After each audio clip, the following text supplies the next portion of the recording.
होश नहीं आया है, इसलिए बस आप इसी वक्त घर चलिए। राजदेव और संयोगिता डॉक्टर के साथ घर की ओर चल पड़े। डॉक्टर ने बसंती का मुआयना किया। बसंती को होश तो आ गया था, उसके सर में बहुत गहरी चोट लगी थी। उसे अब महसूस हो चुका था कि वो अब बचने वाली नहीं है। सारा मोहल्ला इकट्ठा हो चुका था। केशवलाल भी पहुंच चुके थे। उस समय बसंती की आंखों में पश्चाताप के आंसू थे। उसने संयोगिता और राजदेव को इशारे से अपने पास बुलाकर एक दूसरे के हाथों को मिलाते हुए आंखों के ही इशारों से माफी मांगी और बिना कुछ बोले ही प्राण त्याग दिए। संयोगिता फूट फूट कर रो पड़ी। केशवलाल जी बोले, चलो अपने अंतिम समय में ही एक भलाई का काम तो करके गई बसंती। शायद भगवान को यही मंजूर था। भगवान उसकी आत्मा को शांति दे। और ऐसा कहते हुए केशवलाल जी के आंखों से 2 बूंद आंसू टपक पड़े। बसंती के अंतिम संस्कार के दिन सदाशिवलाल जी भी आए। उन्होंने संयोगिता और केशवलाल जी को ढांढस बंधाया कि भगवान के आगे किसकी चलती है, शायद ऊपर वाले को यही मंजूर था। अब तक बसंती की 13वीं भी हो चुकी थी।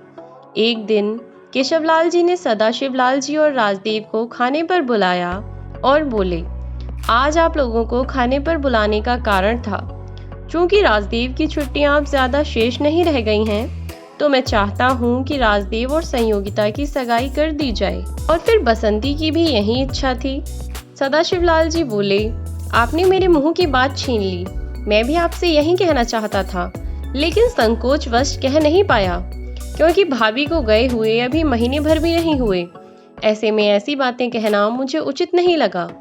केशवलाल जी बोले, मैं कुछ दिन के लिए टाल तो देता, लेकिन फिर राजदेव की छुट्टियां भी खत्म होने वाली हैं और फिर अगली छुट्टी मिलने तक काफी देर हो जाएगी।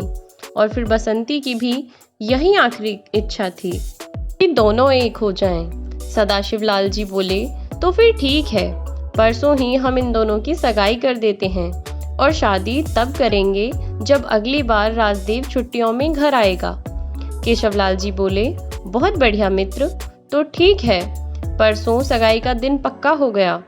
अब बस सिर्फ कल का दिन ही शेष बचा है। आप लोग ऐसा करें, आज और कल मेरे घर भी रुक जाइए। कल आप अपने शहर जाएंगे, फिर परसों वापस आएंगे, तो समय बहुत बर्बाद होगा। सदाशिवलाल जी बोले, बहुत अच्छा मित्र, जैसी आपकी इच्छा, हमें क्या परेशानी हो सकती है भला। दूसरे दिन सारा समय खरीदारी और तैयारियों में ही निकल गया। शाम को सब बहुत थक चुके थे। संयोगिता ने जल्दी से शाम की चाय बनाई, फिर रात के खाने की तैयारी करने लगी। केशवलाल जी बोले, संयोगिता बेटा, तू भी तो बहुत थक गई होगी, मैं कुछ मदद करूं तेरी। नहीं मामा जी, मैं सब कर लूंगी, बस आप थोड़ी सब्जियां काटने में मदद कर दीजिए, संयोगिता बोली। केशवलाल जी बोले, संयोगिता बिटिया, आज ऐसा करते हैं, यहीं आंगन में कच्चा चूल्हा जलाकर थोड़े बैंगन, कुछ आलू टमाटर भूनकर भरता बनाते हैं, और सर्दियों का मौसम है तो चूल्हे की सिकी रोटी पर ढेर सारा घी डालकर खाने में बहुत मजा आएगा। सब बोले, बिल्कुल ठीक है, और ऐसा ही हुआ। आंगन में चूल्हा जलाया गया और संयोगिता अपना काम करने में लग गई। चूल्हे से उठ रही आग की सुनहरी लपटों की रोशनी में संयोगिता की खूबसूरती और भी निखर कर आ रही थी। वो कभी अपने गालों पर आ रही लटों को संभालती, तो कभी आंखों में लग रहे धुएं की जलन से आंखें अपने दुपट्टे से पोंछती। और राजदेव तो बस संयोगिता को निहारने में लगा था। वो आज बहुत खुश था कि कल संयोगिता के साथ मेरी सगाई हो जाएगी, लेकिन अभी तक उसे संयोगिता के दिल की बात पता नहीं चली थी और वो संयोगिता के मन की बात जानना चाह रहा था। रात का खाना खाने के बाद केशवलाल और सदाशिवलाल जी दिन भर के थके थे तो जल्द ही सो गए। संयोगिता बर्तन धोने के लिए हैंडपंप से पानी भरने जा रही थी कि राजदेव ने कहा, आप छोड़िए, मैं बाल्टी भर देता हूँ। संयोगिता बोली, छी छी, आप काम मत कीजिए, आप मेहमान हैं। मेहमान तो आप हैं हमारे दिल की, पता नहीं हमारे दिल में कब रहने आएंगी। राजदेव ने संयोगिता को छेड़ते हुए मुस्कुरा कर कहा। संयोगिता बस शर्मा कर रह गई, कुछ नहीं बोल पाई। राजदेव संयोगिता की खामोशी देखकर बोला, कहिए ना, आप मुझे पसंद तो करती हैं? संयोगिता ने शर्माते हुए अपनी पलकें झुका लीं। राजदेव ने फिर पूछा, इसका मतलब मुझे समझ नहीं आया, हाँ समझूं या ना? राजदेव ने कहा, कोई बात नहीं, जो भी आपकी मर्जी है वो आप सुबह तक एक चिट्ठी में लिखकर मुझे दे सकती हैं। और इतना कहकर राजदेव सोने चला गया। सुबह होते ही संयोगिता ने राजदेव को एक चिट्ठी दी, जिसमें उसने हाँ में अपना जवाब दिया था। राजदेव के मन से अब सारी शंकाएं दूर हो गई थीं। राजदेव और संयोगिता की सगाई भी हो चुकी थी और राजदेव की छुट्टियां भी खत्म हो चुकी थीं। अब राजदेव को वापस जाना था। बहुत ही दुखी मन से संयोगिता ने राजदेव को विदा किया। राजदेव के जाने के बाद संयोगिता और राजदेव एक दूसरे को चिट्ठी लिखकर अपने अपने मन का हाल बताने लगे। ऐसे ही समय बीतता गया और राजदेव के दोबारा घर आने का समय हो गया। राजदेव के वापस आने की खबर से संयोगिता बहुत खुश हुई। राजदेव जिस दिन घर आया उसी रोज संयोगिता से मिलने आ पहुंचा और 2-4 दिन के अंदर ही दोनों का ब्याह भी हो गया। दोनों अपनी घर गृहस्थी में बहुत खुश थे। किसी तरह राजदेव की छुट्टियां बीत गईं, दोनों को पता ही नहीं चला। राजदेव फिर वापस चला गया। इधर संयोगिता उसके आने का बेसब्री से इंतजार करने लगी, लेकिन होनी को कुछ और ही मंजूर था। बाढ़ पीड़ितों के बचाव कार्य में राजदेव की ड्यूटी लगी थी। उसने अपनी हिम्मत और सूझबूझ से बहुत से लोगों की जान बचाई, लेकिन एक दिन पानी का बहाव इतना ज्यादा था कि एक बच्चे को बचाते हुए राजदेव खुद को ना संभाल सका और डूब गया। 2 दिन बाद मुश्किल से उसका मृत शरीर मिला। संयोगिता पर तो जैसे दुखों का पहाड़ ही टूट पड़ा। वो खुद को संभालती या अपने बूढ़े ससुर को दिलासा देती, उसकी हिम्मत तो जैसे टूट ही चुकी थी। बस चंद लम्हों की ही खुशियां लिखी थी भगवान ने उसके नसीब में। जैसे तैसे राजदेव का अंतिम संस्कार किया गया। केशवलाल जी और सदाशिव लाल हरिद्वार गए राजदेव की अस्थियों का विसर्जन करने। लेकिन कहते हैं ना, जब दुखों का पहाड़ टूटता है तो एक साथ टूटता है। लौटते समय उनकी रेलगाड़ी दुर्घटनाग्रस्त हो गई। संयोगिता को ये खबर पता चली। वो बदहवास से अपने मामा और ससुर जी को ढूंढने गई। पूरे दिन पागलों की तरह लगी रही, तब जाकर उसे अपने मामा का मृत शरीर मिला और दूसरे दिन ससुर जी का। अब तो संयोगिता के आगे कोई भी रास्ता नहीं रह गया था। किसे अपना कहती? कोई तो नहीं बचा था उसे अपना कहने वाला। तब समझ नहीं आ रहा था कि वो अब क्या करे। कोई भी रास्ता नहीं सूझ रहा था। एक ही पल में उसकी दुनिया उजड़ गई थी। वो अपने दिमाग का संतुलन खो बैठी थी और इसी असमंजस में उसने नदी में छलांग लगा दी। संयोगिता बेहोश होकर बेसुध सी नदी किनारे पड़ी हुई थी। तभी एक बच्चा अपने दोस्त शेरू के साथ वहां पहुंचा। शेरू संयोगिता को देखकर भौंकने लगा। बच्चे को थोड़ा समय लगा ये समझने में कि शेरू भौंक क्यों रहा है। उसने शेरू की रस्सी छोड़ दी। बच्चे ने जैसे ही शेरू की रस्सी अपने हाथ से छोड़ी, शेरू भागकर संयोगिता के पास जा पहुंचा। शेरू के पीछे पीछे वो बच्चा भी संयोगिता के पास जा पहुंचा। तभी बच्चा संयोगिता को देखते ही बोला, देखा शेरू, लगता है मेरी माँ वापस आ गई। बाबा कह भी रहे थे कि माँ इतवार तक आ जाएगी और आज इतवार ही तो है। शेरू, तू ऐसा कर, वापस घर जाकर बाबा को ले आ, तब हम माँ को घर ले जा सकते हैं। शेरू भागकर घर गया और बच्चे के पिता को ले आया। बच्चे के पिता संयोगिता को देखकर बोले, ना जाने कौन है बेचारी, यहाँ कैसे पहुंची, जिंदा भी है या नहीं। उन्होंने फिर संयोगिता की नब्ज टटोली। संयोगिता की सांसें अब तक चल रही थीं। उन्होंने संयोगिता को गोद में उठाया और बच्चे से बोले, पहले इन्हें वैद्य जी के पास ले जाना होगा, इनकी तबीयत खराब है मुन्ना, तुम भी मेरे साथ वैद्य जी के पास चलो। लेकिन बाबा, ये मेरी माँ ही है ना, आपने कहा था ना कि माँ इतवार तक आ जाएंगी, और आज इतवार ही है। मुन्ना बस अपनी बातें बोले जा रहा था, है ना बाबा, ये मेरी माँ ही है ना। बेटे की ऐसी बातें सुनकर शिवनंदन सिंह कुछ सोच नहीं पा रहे थे कि बच्चे को क्या जवाब दें। झूठा दिलासा देना भी ठीक नहीं है। नन्ही सी जान पहले से ही अपनी माँ के आने की झूठी आस में बैठा रहता है, और अगर ये कह दिया कि ये तुम्हारी माँ ही है और अगर ये लड़की अपने घर चली गई तो बच्चे का दिल टूट जाएगा। उन्होंने मुन्ना से कहा, बेटा ये बीमार है, पहले इनका इलाज करवाते हैं और जब ये होश में आ जाएंगी तो खुद ब खुद अपने मुन्ना को पहचान लेंगी, इसलिए पहले इन्हें ठीक होने दो। शिवनंदन सिंह वैद्य के पास पहुंचे और बोले, वैद्य जी, जल्दी से इस लड़की का इलाज कीजिए, अभी सांसें चल रही हैं इसकी, जिंदा है। वैद्य जी बोले, प्रधान जी, कौन है लड़की? इतना बताने का समय नहीं है, पहले आप इसकी जान बचाइए, कि होश में आने पर ही पता चलेगा कि ये कौन है। शिवनंदन सिंह बोले। वैद्य जी ने फौरन ही अपनी पत्नी को आवाज लगाई, अरे भाग्यवान, सुनती हो? जल्दी इधर आओ, कुछ कपड़े लेकर, बिटिया के गीले कपड़े बदल दो, जल्द ही इलाज शुरू करना है। वैद्य जी की पत्नी ने फौरन ही संयोगिता के कपड़े बदले और हथेलियों और तलवे में गर्म तेल मलना शुरू किया। फिर वैद्य जी ने भी इलाज करना शुरू किया।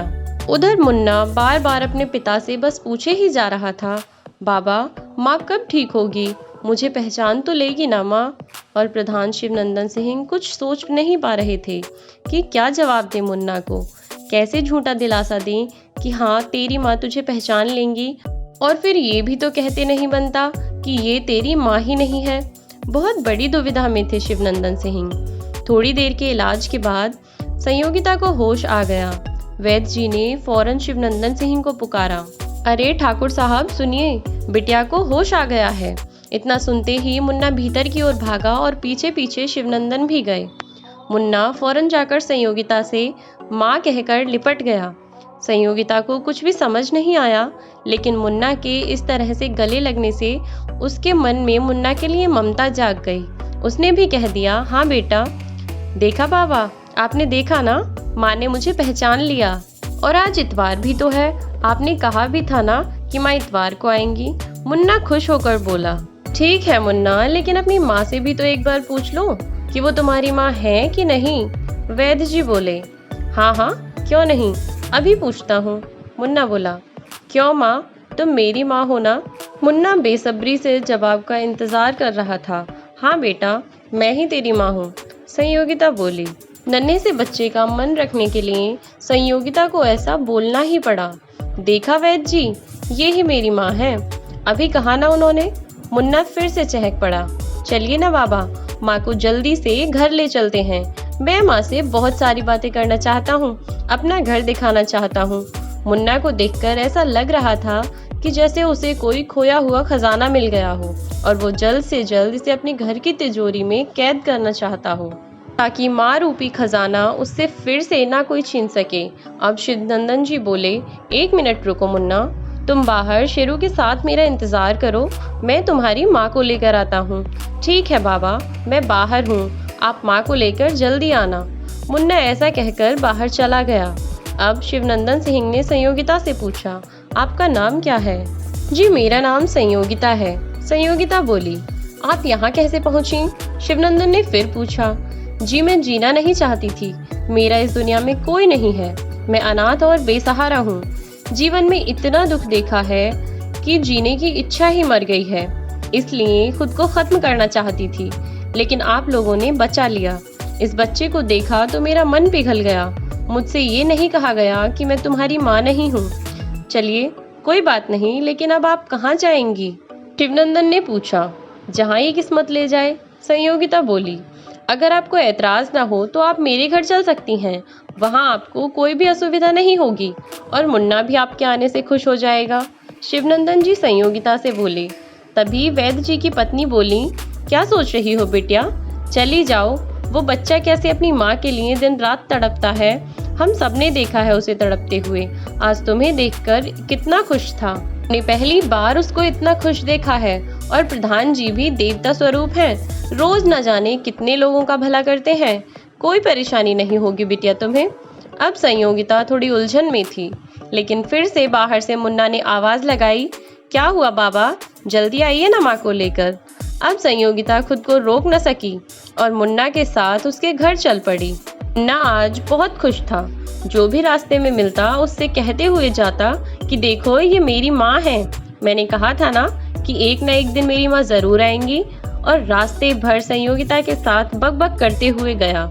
माँ आज का खाना तुम बनाना, पता है राजन एक भी अच्छा खाना नहीं बनाती, दाल में घी ही नहीं डालती और दूध में पानी मिला कर देती है।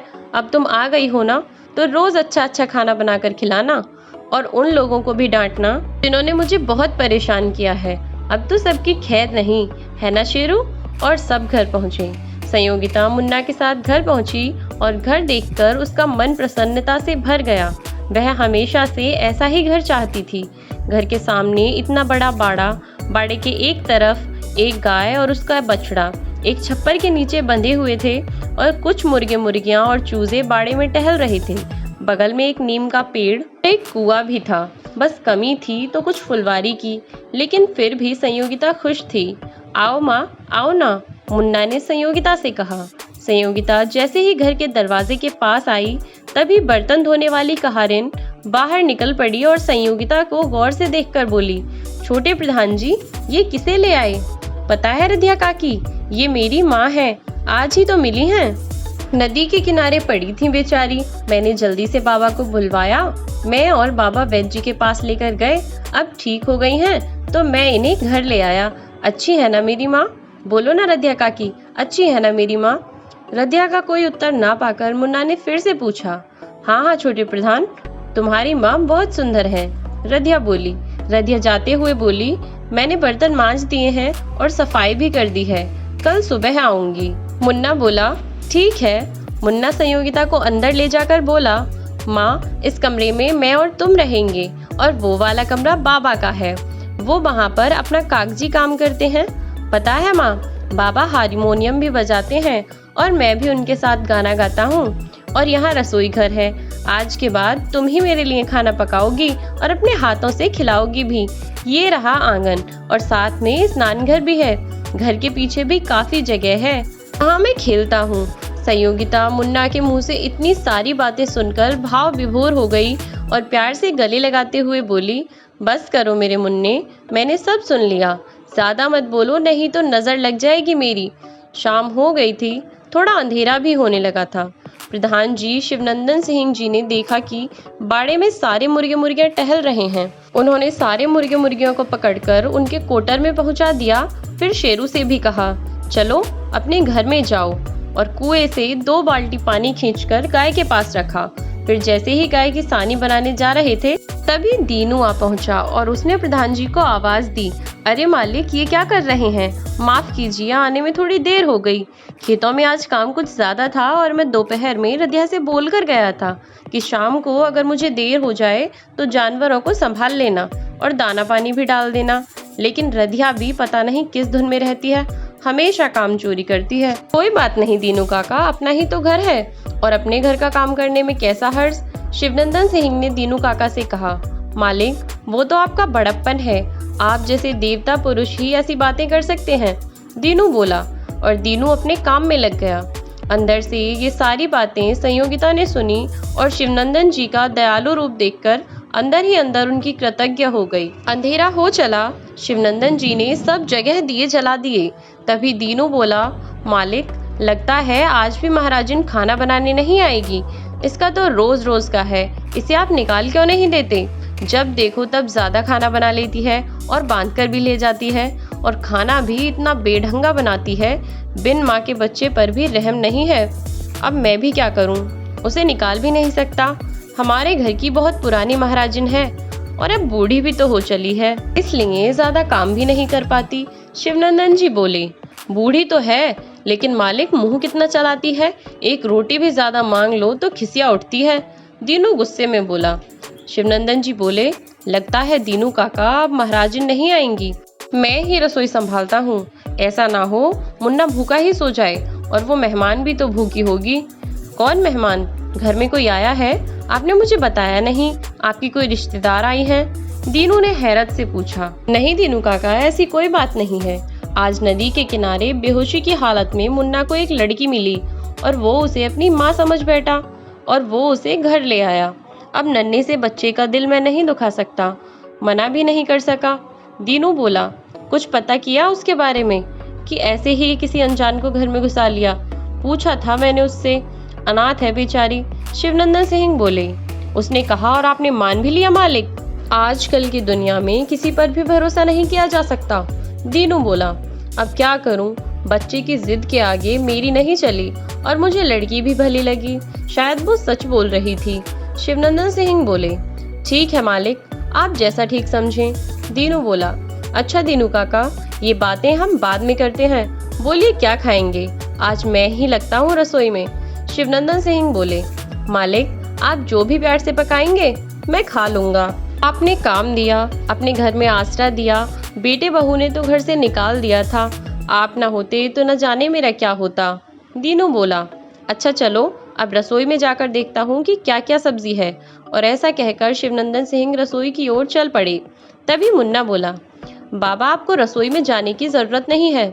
मैंने और माँ ने सुना कि आप बाहर दीनू काका से कह रहे थे कि आज महाराजिन नहीं आएगी, इसलिए माँ ने पहले ही चूल्हा बालकर बटलोई में दाल चढ़ा दी है और घर में सिर्फ बैंगन पड़े थे तो माँ बोली कि बैंगन का भरता बना देंगी। इतना ठीक है ना कि और कुछ? शिवनंदन जी बोले, तेरी माँ को कष्ट होगा, मैं ही खाना बना देता हूँ। तभी संयोगिता आकर बोली, तकलीफ किस बात की, वैसे भी मुझे खाना बनाना बहुत पसंद है, मैं सब कर लूंगी, आप जब तक मुन्ना के साथ खेलिए। तभी मुन्ना बाहर दीनू काका के पास जाकर बोला, पता है काका, आज का खाना मेरी माँ बना रही है, अब मैं माँ के पास जाता हूँ, क्या पता उन्हें किसी चीज की जरूरत पड़ जाए। इतना कहकर मुन्ना अंदर चला गया। मुन्ना को पहली बार इतना खुश देखकर दीनू काका को बहुत अच्छा लगा। थोड़ी देर बाद संयोगिता ने खाना तैयार कर लिया। लहसुन के तड़के वाली अरहर की दाल, बैंगन का भरता, प्याज का सलाद और गर्मा गर्म चूल्हे की रोटियां ढेर सारे घी के साथ। संयोगिता ने मुन्ना को आवाज दी, बेटा अपने बाबा और दीनू काका से बोलो कि खाना तैयार है। शिवनंदन जी ने सुना तो मुन्ना से बोले, देख तेरी माँ खाने के लिए बुला रही है, पहले मैं दीनू काका की थाली लगवा कर ले आता हूँ, दिन भर से काम कर रहे हैं, बेचारे भूखे हो गए होंगे। शिवनंदन सिंह सकुचाते से रसोई में पहुंचे, देखा तो 3 थालियां लगी हुई थीं। उन्होंने संयोगिता से कहा, माफ कीजिए तकलीफ हुई आपको। संयोगिता बोली, तकलीफ किस बात की, मुझे रसोई के काम करना अच्छा लगता है और फिर बच्चा भूखा ही सो जाता तो ना आपको अच्छा लगता और ना मुझे। शिवनंदन जी बोले, ठीक कहा आपने, मैं एक थाली दीनू काका को देकर आता हूँ। और दीनू काका को थाली देकर शिवनंदन खुद खाने बैठे, साथ में मुन्ना भी। बाहर से दीनू काका की आवाज आई, खाना बहुत अच्छा बना है बिटिया।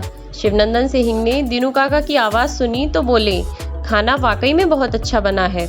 मुन्ना बोला, खाना क्यों नहीं अच्छा होगा, मेरी माँ ने जो बनाया है। सब खुश होकर खाना खा रहे थे। तभी दीनू काका बोले, बिटिया दाल और मिलेगी। और संयोगिता बाहर दीनू काका को और दाल परोसने गई, साथ में पूछा कि रोटी भी चाहिए। दीनू काका बोले, बिटिया अब पूछ ही रही हो तो 2 रोटी लेते आना। जीती रहो बिटिया, तुम्हारे हाथों में अन्नपूर्णा का वास है। आत्मा तृप्त हो गई आज का खाना खाकर। और उस दिन इसी तरह सारा दिन व्यतीत हो गया। तो दोस्तों आज के लिए केवल इतना ही। मिलते हैं कहानी के नए भाग के साथ नई वीडियो में। मेरी आगे की वीडियोस में भी ऐसे ही बने रहें। ये वीडियो देखने के लिए आपका बहुत बहुत धन्यवाद।